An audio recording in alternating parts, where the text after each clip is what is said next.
যে ওই বাড়ির সেবা করা আমাদের কর্তব্য, তাহলে বারবার আমাকে সেই কর্তব্য করার থেকে আটকাচ্ছ কেন?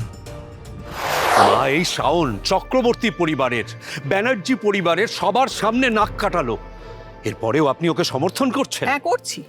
তার কারণ শাওন নিজের মনের কথা শুনেছে বলেই বিয়ের আসরে সব সত্যিটা প্রকাশ করতে পেরেছে। ও আড়াল করতে পারতো, নাও বলতে পারতো, কিন্তু ও কোনো দ্বিচারিতা করেনি বীরেন্দ্র। কেন করেনি জানো? কারণ ওর শরীরে নন্দিতার রক্ত বইছে, ওর মনে তোমার শিক্ষা আছে। তাই শাওন মিথ্যের আশ্রয় নিয়ে বেঁচে থাকতে চায় না। হ্যাঁ, মানছি, ও যে শুভকে বিয়ে করেছে, শুভকে যে ও ভালোবাসে, এই সত্যিটা ওর অনেক আগেই বলা উচিত ছিল। কিন্তু ভালোবাসা তো এমনই হয় বীরেন্দ্র, মানুষকে দিয়ে এমন কিছু করায় যার কোনো ব্যাখ্যা বিশ্লেষণ নাই থাকতে পারে। মা, আমি কোনোদিন আপনার মুখের উপর কথা বলিনি, কিন্তু আজ আমি বলতে বাধ্য হচ্ছি।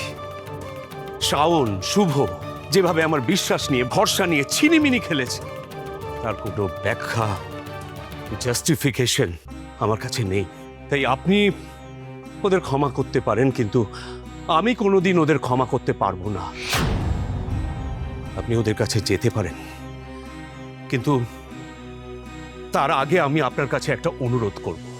কি অনুরোধ বলো? মা, আমার কারণেও তো আপনার জীবনে একই রকম পরিস্থিতি এসেছিল। তখন আপনি সেটার কিভাবে মুখোমুখি হয়েছিলেন, আপনার মনের মধ্যে কি চলছিল, সেটা আমি আজ ভালো করে অনুভব করতে পারছি। কিন্তু মা, আমাদের পরিস্থিতি এক হলেও সময়, প্রেক্ষাপট সেটা তো এক নয়।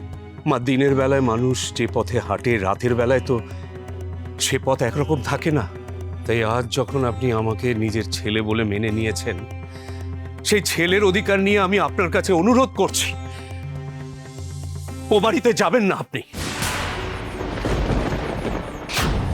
বীরেন্দ্র, তুমি আমার কাছে কোনোদিনও কিছু চাওনি, আজকে প্রথমবার চাইলে।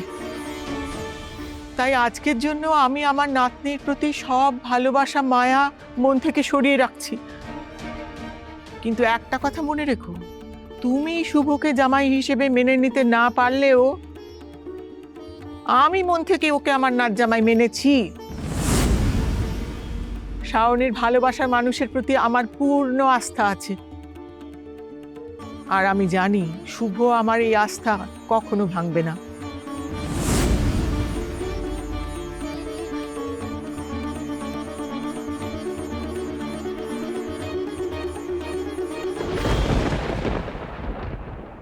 ঠাকুর, আমার আরেক ঈশ্বর স্যার আমাকে ভুল বুঝেছেন। শাওন ম্যাডামের বলা একটা মিথ্যে কথার জন্য উনি আমাকে ভুল বুঝে আমাকে দূরে সরিয়ে দিয়েছেন। কিন্তু তুমি তো জানো যে আমি কোনো অন্যায় করিনি। আমি সবসময় ওনার ভালো চেয়েছি, সবসময় ওনার ভালো করার চেষ্টা করেছি। তাই উনি আমায় বকুন, মারুন, যা ইচ্ছে করুন, আমি কোনোদিনও ওনার থেকে দূরে সরে যাব না। শেষ নিঃশ্বাস অবধি ওনার সব দায়িত্ব পালন করার চেষ্টা করব। তুমি একটু দেখো প্লিজ, আমি যেন এই দায়িত্বটা পালন করার সুযোগ পাই।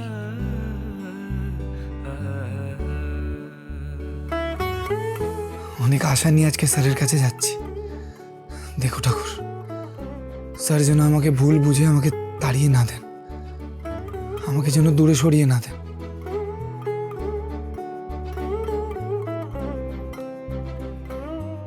আরে শালাবাবু, সকাল সকাল কই যাও? নতুন চাকরি জোগাড় করে ফেললে নাকি? নতুন চাকরি কেন জোগাড় করবো? আমি নিজের পুরনো কাজ করতে স্যারের বাড়ি যাচ্ছি। হ্যাঁ, এ কি বললে শালাবাবু? তুমি আবার ওই বাড়িতে যাবে? যাবো না কেন?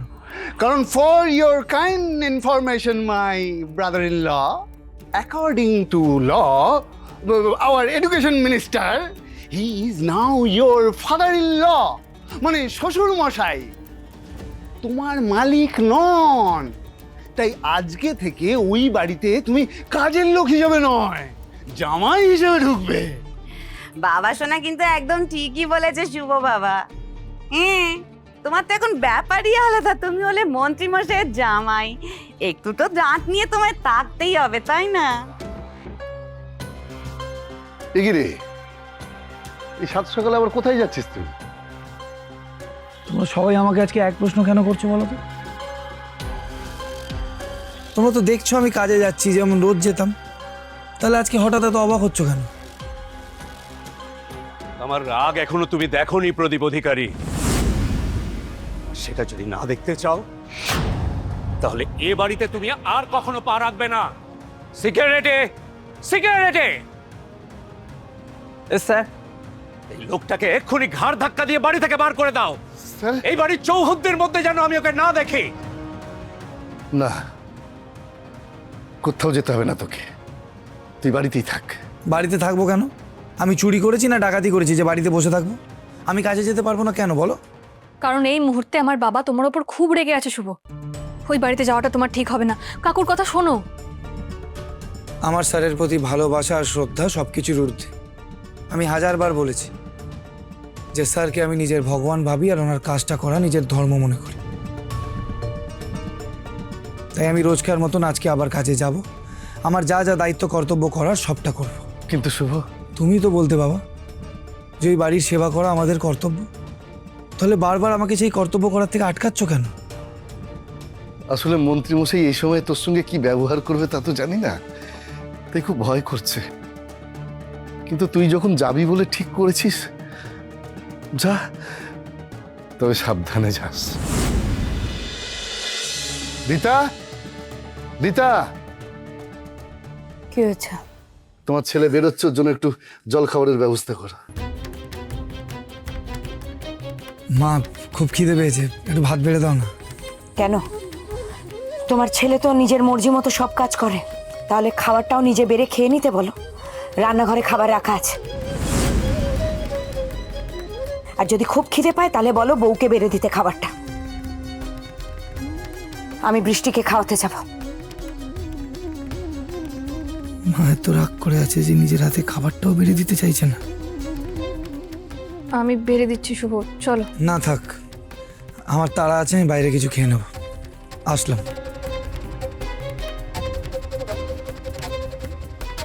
কাল রাতের রুটি তো কাকিমা রেখে দিয়েছিল, আর পায়েসও ছিল। ওর যখন তারা আছে বলছে, তাই আমি ওটাই প্যাক করে দিই।